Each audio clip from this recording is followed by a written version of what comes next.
Greetings from Snake Mountain Boat Works on Thursday, December 19, 2024. Connie is ready to have her bottom primed.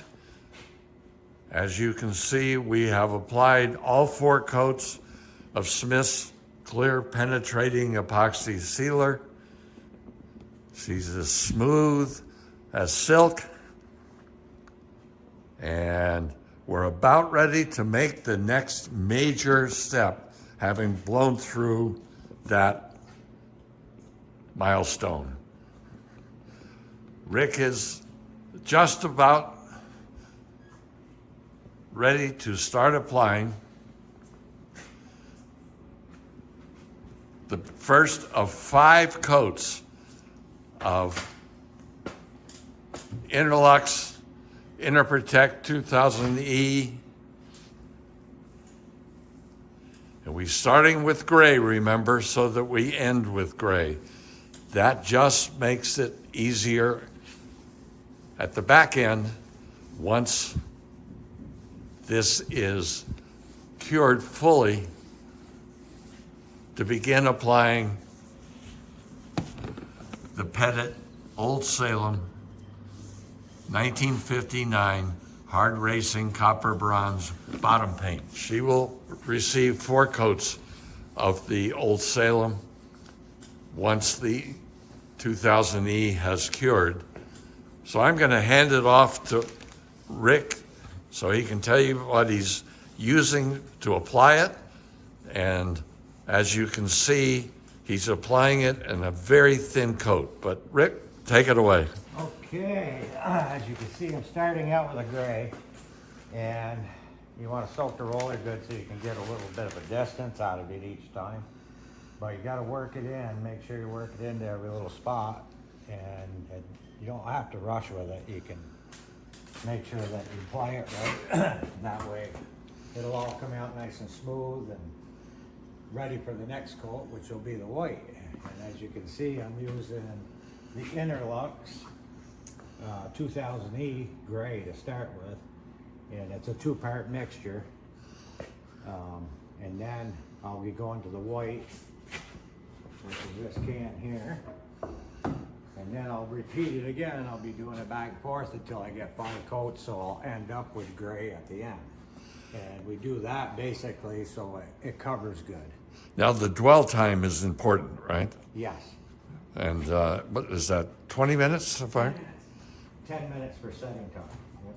10-minute dwell time before you start applying it. And what's that funny looking roller? This is a 4-inch, 5-inch bat roller. I think it's called bat roller. And they work very, very well. They don't really lose any of the roller, which helps out because you don't want to be picking it out every time you turn around. You got a spot you got to pick out. So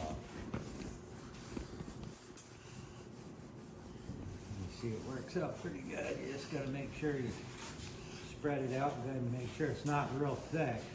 Yeah, we eventually want to build the proper film thickness, but not all at once. This paint doesn't play nice if you slob on great big heavy coats, let's say like you might with a bilge paint. And Rick is working crosswise to make sure that he can work the material into all the seams.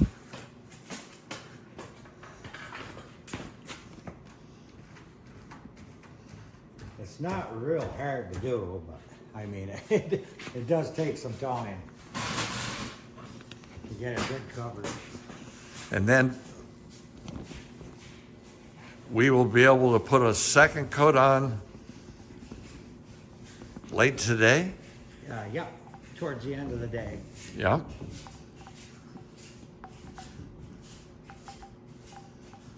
As you can see, I make sure I get everything covered, so that way there's no voids in the paint or the primer, and it makes it a nice looking job when you get done with it. Almost gives it a finished kind of look, even though it's only primer. Well, we'll let Rick keep going, and then in a little while we'll come back when we're pretty close to having her fully covered the first time and be able to share the entire process of applying a coat of the Interlux 2000E barrier coat primer for you. So we'll be back this afternoon. Well, here we are again, back with our 1950 Chris-Craft mahogany-sided U22, applying Interlux 2000E Interprotect barrier coat. Rick is still at it. He's on port now, but look at this. This is just the first coat, and already it is really smooth. As we change colors and as the paint cures, these lap lines will all disappear. And you notice that we applied the barrier coat all the way up on the chine planks. And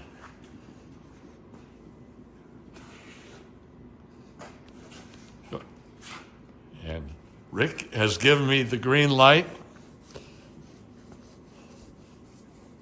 This paint is already dry to the touch. Perfect.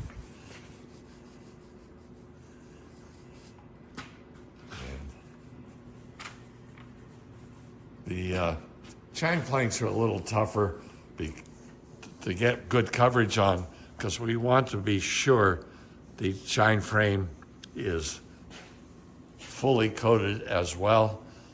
But you'll see, and I think Rick will agree, that we can tell it's a thin coat. If it was a thick coat, we would fill all of the plank seams with paint, and it would sort of look like plastic. They'll be much less visible by the time we applied and the fifth coat has dried. Now, Rick, if I remember right, this needs to dry 4 or 5 hours now? Yeah, it's got to have a curing time, so it'll be later on this afternoon when we give it the white. And then we'll let it set overnight and do it all over again tomorrow. All right, one thing to remember about 2000E, you have to have your bottom paint ready. The first coat of bottom paint must be applied within 24 hours of the final fifth coat's application. If you wait longer, the bottom paint and the Interprotect just will not adhere the way we want it to adhere. And boat dollies are the bane of our existence. They're under every one of these boats, and you walk around trying to do something, and you find out exactly where they are. Yes, every time. So we will